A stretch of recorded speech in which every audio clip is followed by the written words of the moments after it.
Saudara, mulai minggu ini saya akan khotbahkan topik-topik tentang Natal karena ini sudah bulan Desember dan pada tanggal 25 Desember nanti kita akan merayakan hari Natal, yaitu hari kelahiran Tuhan Yesus Kristus. Nah, apa arti Natal, saudara? Natal itu dari istilah Latin, bahasa Latin, yang artinya bisa lahir atau kelahiran, atau yang berhubungan dengan sesuatu yang lahir atau kelahiran. Itu makna daripada atau arti daripada kata Natal, ya. Kalau bahasa Inggrisnya itu Christmas, itu lebih fokus istilahnya merujuk kepada kelahiran Kristus, ya, istilah Christmas, ya. Tapi kita menggunakan istilah Latin yaitu Natal, lahir, kelahiran, atau yang berhubungan dengan kelahiran. Nah, ada orang-orang tertentu, termasuk dari Romo Katolik, yang mengatakan Protestan tidak berhak merayakan Natal, karena Natal itu adalah tradisi gereja Katolik dan bukan Protestan. Natal itu tidak ada di Alkitab, katanya. Maka saya bereaksi sangat keras bahwa komentar semacam itu adalah satu kebodohan yang luar biasa. Ya, karena apa arti Natal? Kelahiran. Natal yang kita peringati siapa yang lahir? Yesus Kristus yang lahir ke dalam dunia. Jadi Natal itu adalah fakta Alkitab. Ada lagi semacam komentar bodoh yang mengatakan di mana di dalam Alkitab itu ada ayatnya yang mengatakan Natal Yesus itu tanggal 25 Desember, silakan kamu merayakan Natal. Di mana ayat yang jelas? Protestan khususnya Reform itu tidak mendasarkan atau tidak meyakini satu doktrin atau satu ajaran atau satu hal yang harus dirayakan seperti Paskah atau Natal, itu hanya melulu pada ada ayat yang eksplisit yang menyatakan itu. Tidak demikian. Ada banyak hal yang tidak ada ayat eksplisitnya, tetapi kita rayakan, kita lakukan, atau kita percaya itu sebagai doktrin atau ajaran. Misalnya Tritunggal, ya. Ayat mengenai Dewi Natur Kristus tidak ada. Yesus adalah 100% Allah, 100% manusia, tapi pribadinya satu, yaitu pribadi Logos. Saudara lihat di Alkitab ayat yang seperti itu. Tidak ada. Tapi itu ajaran Alkitab. Jadi saudara, kita merayakan Natal bukan karena ada ayat eksplisit dalam Alkitab yang mengatakan kamu harus merayakan Natal. Lalu disebut tanggalnya 25 Desember. Ya, jadi saudara, itu adalah kekonyolan. Ya, kita merayakan Natal karena Kristus benar-benar telah lahir. Itu sebabnya Natal kita orang Reform tidak ada sinterklasnya, tidak ada tradisi-tradisi atau hal-hal yang tidak alkitabiah, ya. Bahkan di gereja kita tidak ada pohon Natal, ya. Belum pernah ya kita pasang pohon Natal, ya, dan saya pikir nggak usah pasang. Apakah pasang pohon Natal salah atau enggak? Enggak salah. Ya. Asalkan itu harus punya makna, ya. Ada seorang rekan pendeta di GGRI bertanya kepada saya, Pak Pendeta, di beberapa GGRI sekarang pasang pohon Natal. Bagaimana pendapat Pak Pendeta? Katanya. Ya enggak apa-apa Pak, saya bilang. Tapi harus ada maknanya. Jangan Anda hanya pasang pohon Natal, tidak ada lilinnya atau tidak ada lampunya yang berkelap-kelip. Yang paling penting di pohon Natal itu adalah lilinnya atau lampu yang berkelap-kelip, artinya dan kehadiran Kristus di dunia ini. Yang kemudian menjadi juru selamat kita, kemudian mengutus kita ke dunia ini menjadi lilin-lilin yang bercahaya. Orang Kristen yang bercahaya di tengah-tengah dunia. Nah, hanya demikian pohon Natal itu punya makna. Tapi saya bilang di gereja kami tidak ada kebiasaan pasang pohon Natal. Dan saya sendiri tidak terlalu suka, ya. Tapi kalau jemaat suka, ya tidak apa-apa, silakan pasang, ya. Tapi saya sendiri tidak terlalu suka dengan ornamen, aksesoris yang justru nanti itu dibesar-besarkan. Di tempat-tempat tertentu perlombaan hias pohon Natal paling indah. Itu makna alkitabiahnya apa itu? Perlombaan hias pohon Natal paling indah itu makna alkitabiahnya apa? Bukankah harusnya orang Kristen berlomba-lomba hidup lebih bagus, hidup lebih suci, hidup lebih memuliakan Kristus, hidup lebih mengasihi Tuhan? Itu yang harus diperlombakan kalau Anda mau perlombakan, ya. Ya, kalau pimpin pujian yang suaranya paling bagus, paling memuliakan Tuhan. Tapi kalau dasar suaranya memang nggak bagus, ya nggak bagus, saudara. Tapi kalau dia punya bakat, ya berikan yang terbaik untuk Tuhan. Saya bisa khotbah, maka khotbah saya harus yang terbaik untuk Tuhan. Nah, ini yang kita harus berlomba-lomba untuk memuliakan Tuhan. Bukan lomba-lomba hias pohon Natal, lomba-lomba hias telur Paskah. Maknanya apa itu? Maka saya pikir di gereja kita tidak akan ada itu. Lomba hias pohon Natal, lomba hias telur Paskah, tidak akan ada itu. Saudara, hal-hal yang saya pikir itu tidak mempunyai makna secara teologis, secara alkitabiah. Nah, kita kembali kepada Natal itu sendiri, saudara. Natal itu berarti kelahiran Kristus. Karena Kristus benar-benar lahir dan Natal itu adalah fakta Alkitab, maka kita orang Protestan merayakan Natal. Jadi kita merayakan Natal bukan berdasarkan tradisi Gereja Katolik Roma, tetapi berdasarkan fakta Alkitab bahwa Kristus benar-benar lahir. Ya, tidak ada ayatnya rayakan Natal, tapi kita merayakannya karena bersyukur Juru Selamat telah lahir. Para malaikat saja bersuka cita, saudara. Mereka datang memberitahu kepada para gembala-gembala yang miskin, yang kedinginan, tidur di padang menjaga kambing domba dan kawanan hewan ternak. Surga bersuka cita. Dan itu dikabarkan kepada orang-orang miskin, orang-orang biasa. Maka kita orang yang sudah ditebus Tuhan tidak mau bersuka cita karena Natal, karena Kristus telah lahir, tidak mau bersyukur karena Kristus sudah lahir.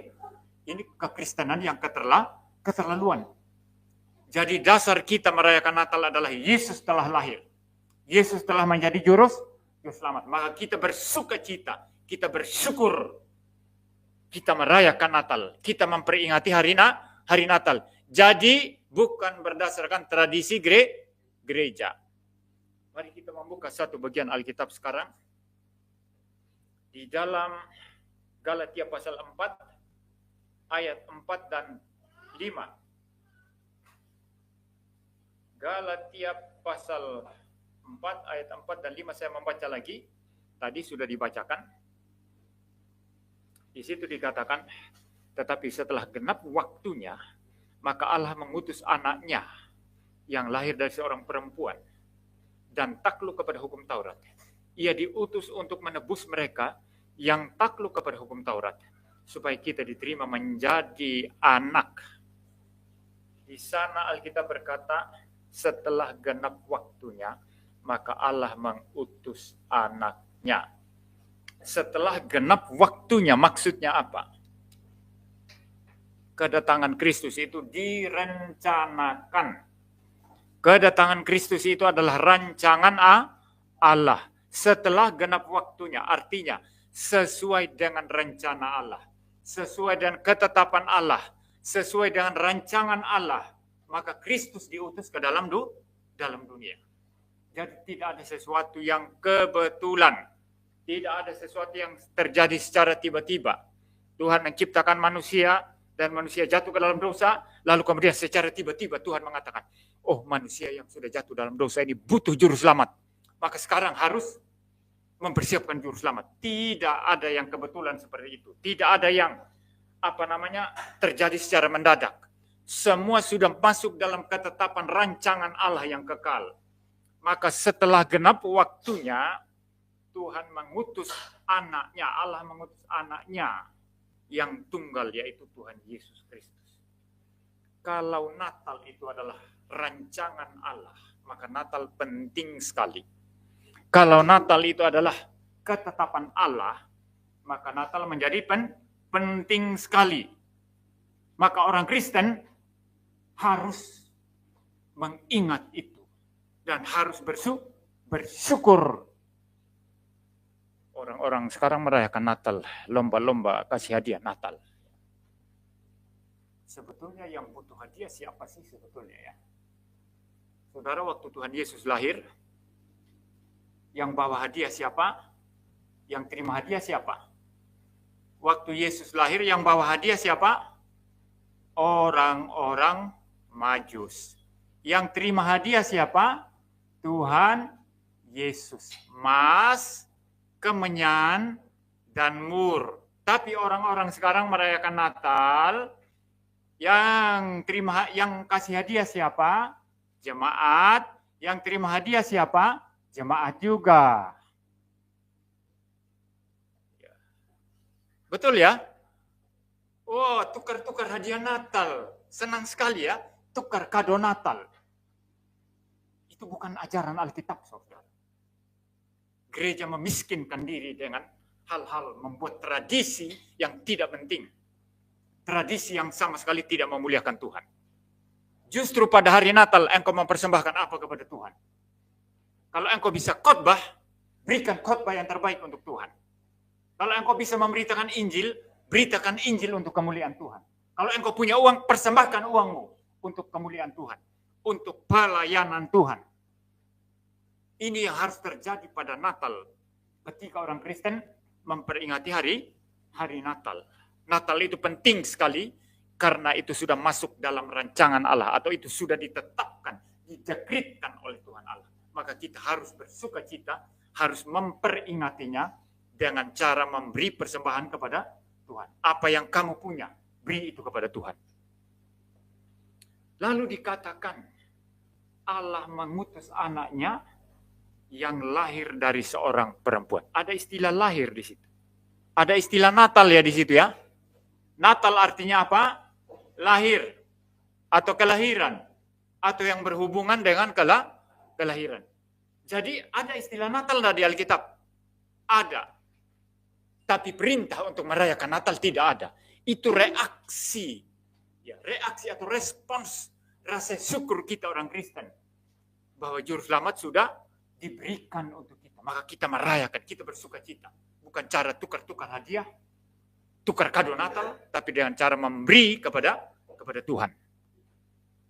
Jadi yang lahir dari seorang perempuan, Yesus Kristus dalam kemanusiaannya betul-betul lahir dari seorang perempuan. Dia manusia sesungguhnya, manusia seutuhnya dalam kemanusiaannya. Lahir dari seorang perempuan. Yesus Natal. Ya, itu sebabnya kita memperingati hari Natal. Lalu saudara, selanjutnya dikatakan dia takluk pada hukum Taurat. Saudara, Yesus datang, Yesus lahir, dan dikatakan takluk pada hukum Taurat. Hati-hati, maksudnya apa ini? Takluk pada hukum Taurat, apakah maksudnya Yesus dikalahkan oleh hukum Taurat dan Yesus berbuat dosa? Tidak. Apa maksudnya di sana takluk kepada hukum Taurat? Tapi dalam bahasa aslinya sebetulnya terjemahan versi LAI ini bagi saya itu kurang sesuai. Karena dalam bahasa aslinya tidak berbicara masalah takluk pada hukum Taurat. Tapi dilahirkan atau dijadikan berada di bawah hukum Taurat. Ini istilah takluk ini maksudnya bisa ini ya. Takluk artinya kalah ya. Betul ya, kalah dari hukum Taurat. Artinya dia tidak taat. Kalau dia taat sampai mati, dari lahir sampai mati, tidak berbuat dosa, maka itu artinya apa? Dia menang ya.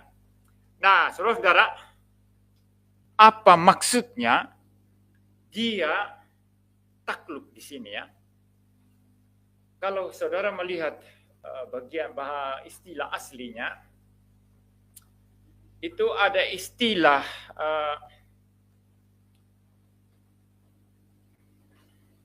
genomenon ya,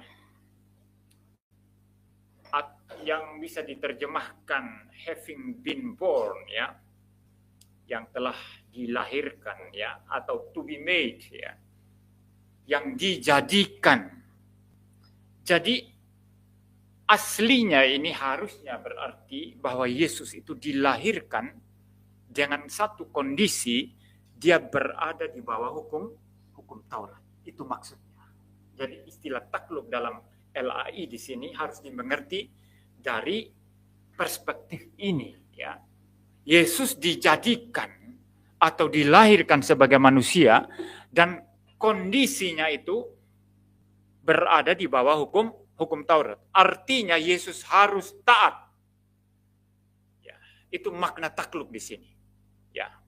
Nah, ini LAI ini saudara itu menggunakan istilah takluk untuk Yesus dan juga menggunakan istilah yang sama takluk untuk kita, ya. Jadi ini agak membingungkan ya saudara ya. Saya baca ulang ya. Ayat 5, ia diutus untuk menebus mereka.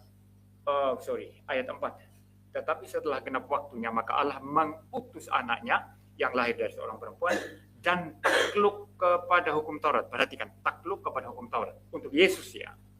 Lalu ayat 5, ia diutus untuk menebus mereka yang takluk kepada hukum Taurat. Kita takluk kepada hukum Taurat. Tapi istilah takluk di sini beda antara Yesus dan kita. Nanti saya jelaskan takluk maksudnya takluk dalam hubungannya dengan kita ya. Kita akan sedikit melanjutkan sekarang mengenai Yesus takluk dalam pada hukum Taurat. Artinya dia dijadikan atau dilahirkan berada di bawah hukum Taurat. Yang berarti bahwa Tuhan Yesus harus taat hukum Taurat. Dia tidak boleh melawan hukum Taurat. Dia tidak boleh melanggar hukum Taurat. Kalau dia melanggar, dia tidak layak menjadi juru selamat. Dia tidak layak menjadi Mesias. Dan Alkitab berkata Yesus tidak berbuat dosa sedikit pun. Kalau Yesus tidak berbuat dosa sedikit pun, itu berarti Yesus itu tidak takluk atau tidak ditaklukkan, tidak dikalahkan oleh hukum Taurat. Tetapi sebaliknya Tuhan Yesus mengalahkan kuasa hukum Taurat. Adam di Taman Eden hanya satu perintah. Ya, apa itu? Jangan makan buah pengetahuan yang baik dan yang jahat. Cuma itu. Lalu kondisi Adam bagaimana? Lagi stres, lagi kedinginan, lagi miskin atau lagi enak? Enak sekali, kaya sekali. Ya. Pakaiannya apa? Enggak, bukan jas seperti ini, kemuliaan Allah. Itu sebabnya ketika jatuh dalam dosa dikatakan manusia kehilangan kemuliaan Allah.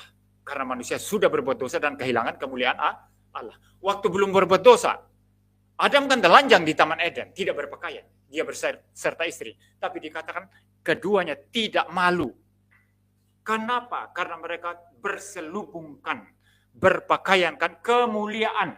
Kemuliaan sebagai manusia yang dicipta menurut gambar dan rupa Allah dan kemuliaan Allah itu sendiri menyelubungi mereka sehingga mereka ketika telanjang tidak merasa malu, hidup dalam kemuliaan.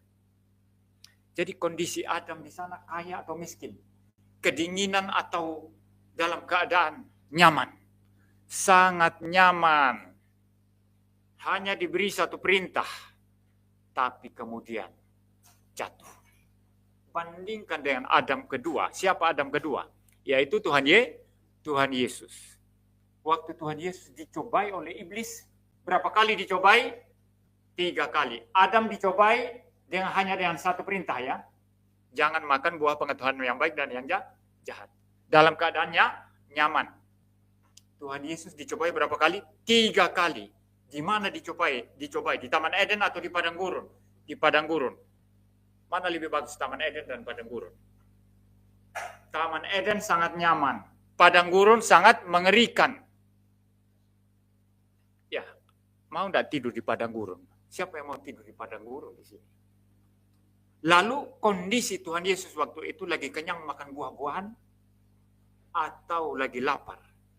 Lagi lapar dan haus setelah berpuasa 40 hari 40 malam. Dengan kondisi mengerikan seperti itu datanglah si Dajjal. Si iblis mencobai Yesus 3 kali. Tapi 3 kali itu Yesus menang atas pencobaan iblis. Bayangkan, Yesus taat. Tidak satu pun hukum Allah dilanggar. Tidak satu pun hukum Taurat dilanggar. Maka Yesus lolos fakta ini, saudara, bahwa Tuhan dan Juru Selamat kita lolos. Dan dengan demikian menjadi penebus Juru Selamat kita yang sempurna. Menyebabkan Anda sukacita, bahagia atau tidak. Hanya orang Kristen yang tidak ngerti apa-apa, ya. Orang Kristen yang belum di Kristen KTP, ya, Kristen-Kristenan, Kristen abal-abal, yang tidak merasa bersukacita dengan suksesnya Kristus di bawah hukum Taurat, taat sepenuhnya, di bawah pencobaan setan, taat sepenuhnya. Dan dia lolos. Maka patutlah kita merayakan kelahirannya, patutlah kita bersyukur, patutlah kita bernatal, saudara. Jadi jangan dengarkan itu kalau ada Romo, Katolik atau siapapun mengatakan Protestan tidak berhak, dia yang tidak berhak. Karena dia tidak mengerti esensi Natal sesungguhnya. Natal bukan tradisi gereja. Natal ajaran Alkitab. Natal adalah fakta Alkitab. Ya, jadi maksudnya takluk tadi itu artinya di bawah hukum Taurat, tapi Yesus mengalahkan kuasa hukum Taurat. Itu maksudnya, ya. Lalu selanjutnya dikatakan, dia diutus untuk menebus umatnya yang takluk kepada hukum Taurat. Diutus kepada kita, ya. Tidak ada istilah umatnya dalam ayat itu, ya. Tetapi yang jelas Yesus diutus kepada umatnya, ya. Kepada kita yang takluk kepada hukum Taurat. Nah, istilah takluk di sana istilahnya berbeda. Kalau untuk Tuhan Yesus tadi itu ada istilah genomenon yang artinya having been born atau to be made, ya, dijadikan. Maka istilah takluk di dalam konteks kita takluk kepada hukum Taurat itu ada istilah hyponomon, under the law, di bawah hukum Taurat. Artinya kita pertama-tama dilahirkan berada di bawah hukum Taurat. Artinya kita harus taat. Ini pengertian pertama. Kita semua lahir di bawah hukum Taurat. Bagi orang yang tidak menerima Taurat secara tertulis, seperti dalam 10 hukum yang kita baca tadi, mereka takluk di bawah hukum Taurat hati nurani. Paulus bicara itu dalam kitab Roma. Hati nurani mengatakan, jangan lakukan ini, tapi lakukanlah yang ini. Itu sebabnya orang-orang yang tidak pernah menerima 10 hukum, orang-orang yang berada di pedalaman, orang-orang yang sangat terpencil, tidak pernah dengar hukum Musa, tidak pernah dengar hukum Taurat. Tapi mereka tahu kalau mencuri itu salah. Kenapa tahu kalau mencuri itu salah? Mereka belum pernah dengar 10 hukum yang mengatakan jangan mencuri. Jangan mencuri hukum keberapa? Ke-7. Hukum ke-6 jangan membunuh. Hukum ke-8 jangan keliru, ya. Jangan mencuri hukum ke-8, ya. Hukum ke-7 jangan berzina, ya. Nah, mereka tidak mendengar semua itu, ya. Mereka tidak mendengar semua itu. Tapi mengapa mereka tahu? Ini mencuri. Ini berzina. Ini namanya membunuh. Karena hati nurani mereka mengatakan itu zina, itu curi, itu membunuh. Maka ada Taurat hati nurani. Maka seluruh orang di seluruh dunia, tidak peduli rasnya apa, bangsanya apa, sukunya apa, bahasanya apa, tempatnya seperti apa, negaranya seperti apa. Semua lahir dan takluk di bawah hukum Taurat. Entah Taurat 10 hukum yang diberikan melalui Musa, atau Taurat hati nurani. Ya, semua takluk. Jadi kita takluk, itu pengertian pertama. Pengertian kedua, takluk di bawah hukum Taurat artinya apa? Kita takluk dan dikalahkan oleh hukum Taurat itu. Kalau Yesus tadi lahir berada di bawah hukum Taurat, menang atas hukum Taurat, atas kuasa hukum Taurat, kita dilahirkan berada di bawah hukum Taurat, sekaligus kita takluk, kalah ditaklukkan, dikalahkan oleh hukum Taurat. Artinya apa? Kita tidak ada satupun yang taat. Kita semua melanggar hukum Taurat. Kita semua melanggar hukum Allah. Tidak ada satupun yang hidup taat. Itu sebabnya kita butuh juru selamat. Itu sebabnya ketika genap waktunya, Allah mengutus anaknya yang tunggal datang ke dalam dunia untuk menjadi penebus kita. Karena kita takluk di bawah hukum Taurat dan kita dikalahkan oleh hukum Taurat. Saudara, nah fakta ini sekali lagi, kedatangan Kristus, kelahiran Kristus, Natalnya Kristus ke dalam dunia ini adalah fakta yang membahagiakan kita atau yang menyedihkan. Fakta yang membahagiakan, fakta yang membangkitkan sukacita atau kesedihan. Fakta yang membangkitkan sukacita. Maka patutlah kita merayakan hari Natal. Orang Kristen yang tidak merayakan hari Natal adalah orang Kristen yang tidak bersyukur bahwa penebus sudah datang, bahwa penebus sudah lahir ke dalam dunia ini, saudara. Ya, kita takluk kepada hukum Taurat, dikalahkan oleh hukum Taurat. Dan kalau kita tidak ditebus, kita pasti menuju ke neraka.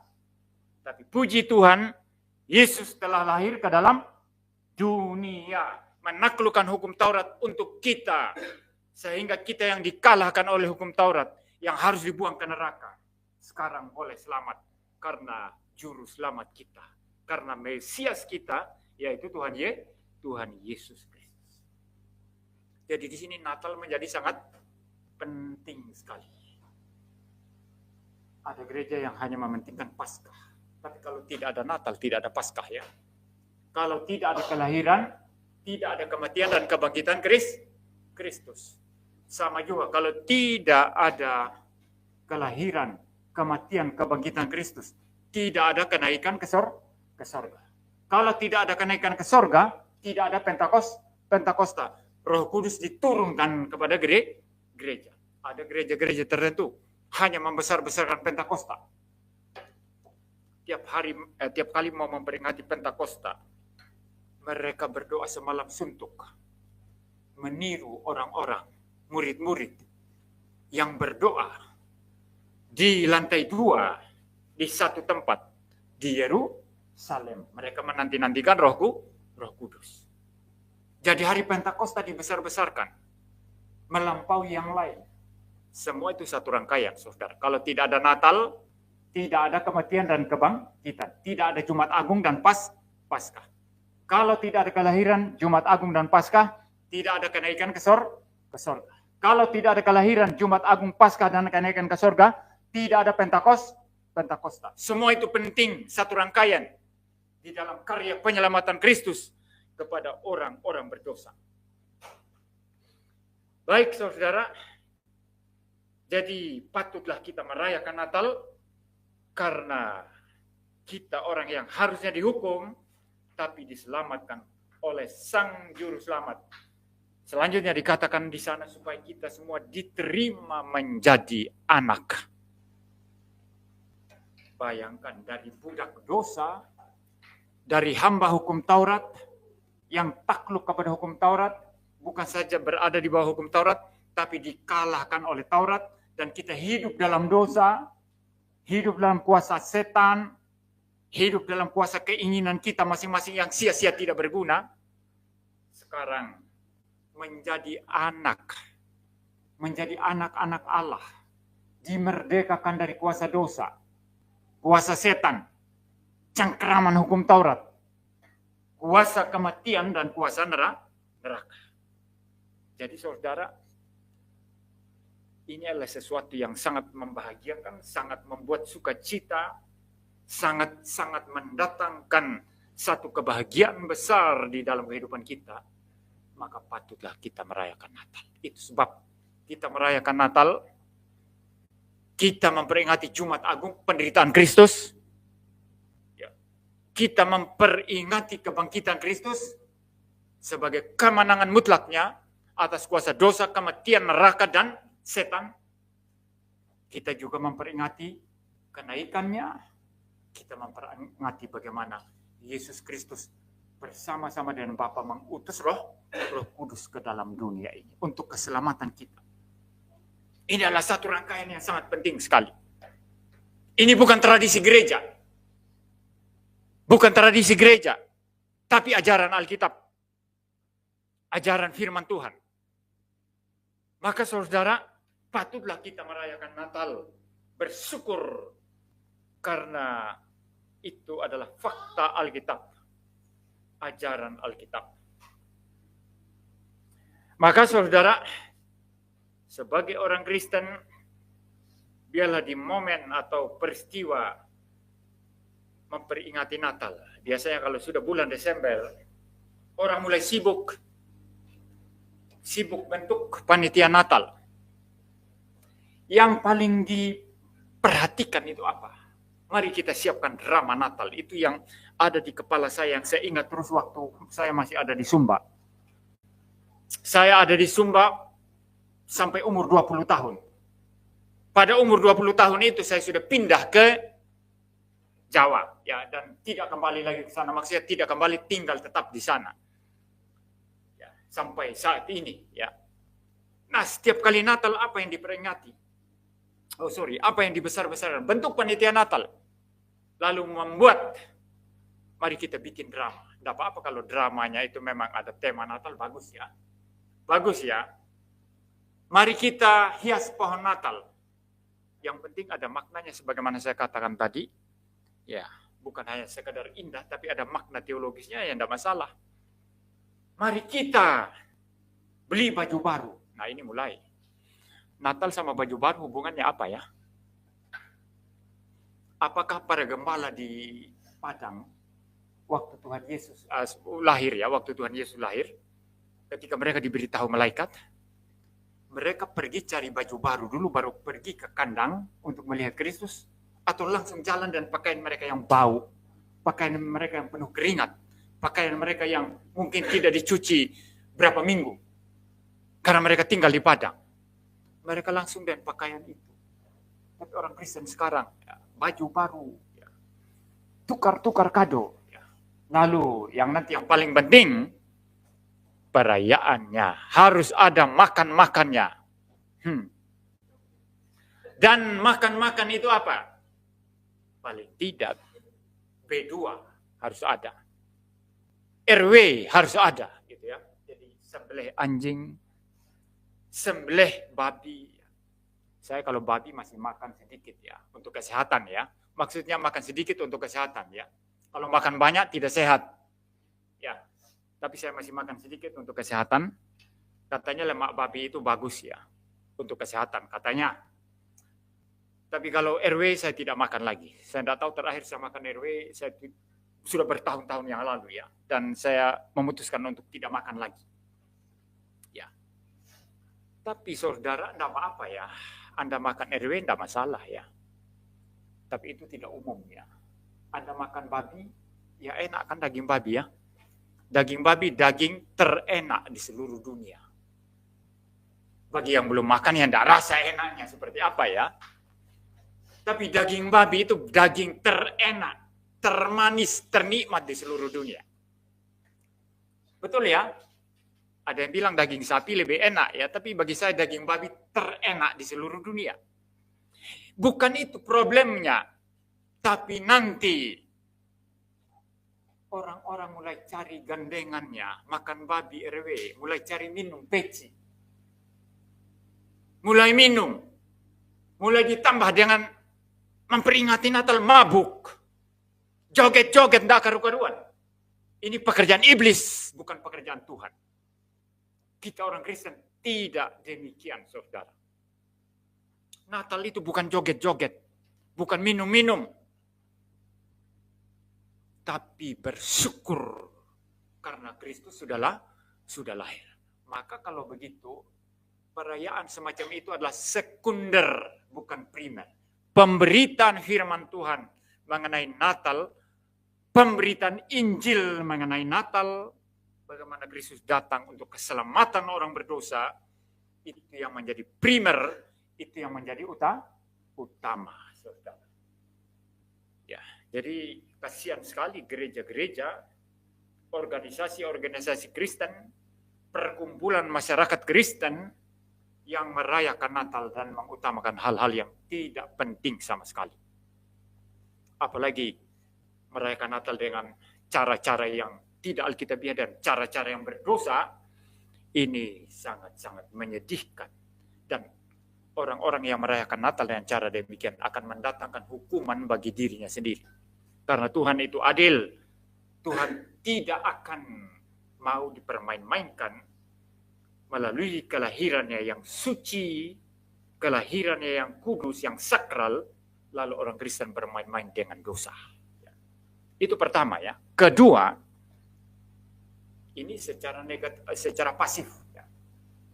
Artinya, jangan melakukan hal-hal yang tidak memuliakan Tuhan pada saat Natal. Kedua sekarang, secara aktif. Apa yang orang Kristen harus kerjakan?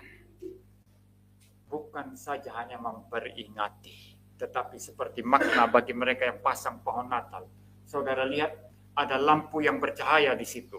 Ada lilin yang kelap-kelip di situ. Artinya apa? Natal itu menyebabkan atau mendorong orang Kristen untuk hidup di dunia ini menjadi garam dan terang. Pertama harus memberitakan Injil. Beritakan mengenai Natal itu, bahwa Juru Selamat sudah lahir untuk menebus dosa-dosa kita.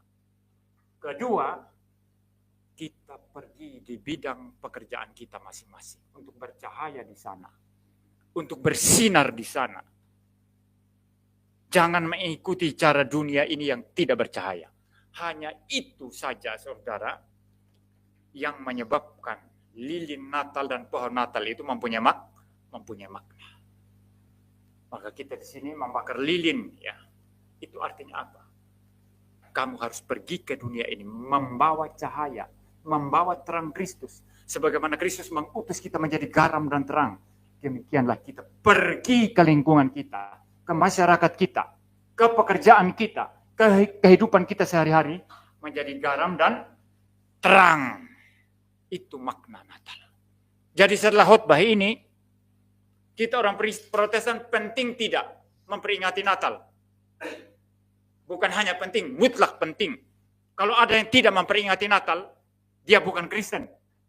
Atau dia Kristen tapi Kristen yang kurang ajar dan tidak tahu bersyukur. Maka jangan pedulikan ocehan nenek-nenek sihir, mak-mak lampir, kakek-kakek lampir yang mengatakan Protestan tidak punya hak merayakan Natal karena itu tradisi Katolik. Itu ajaran daripada iblis adanya. Natal adalah ajaran Alkitab. Ya, jadi saudara, kita merayakan Natal dan harus merayakan dengan penuh kemuliaan, penuh kesakralan, membawa apa yang kita punya untuk kita korbankan di hadapan Kristus. Biarlah kita pulang dan semangat ini, dan kita dalam memperingati Natal pada bulan Desember ini, kita peringati dengan sukacita. Kita peringati dengan cara yang memuliakan Tuhan. Mari kita berdoa. Bapa di surga, terima kasih Tuhan untuk segala kemurahan dan kebaikan Tuhan yang memperdengarkan firman Tuhan mengenai Natal kepada kami pada pagi hari ini.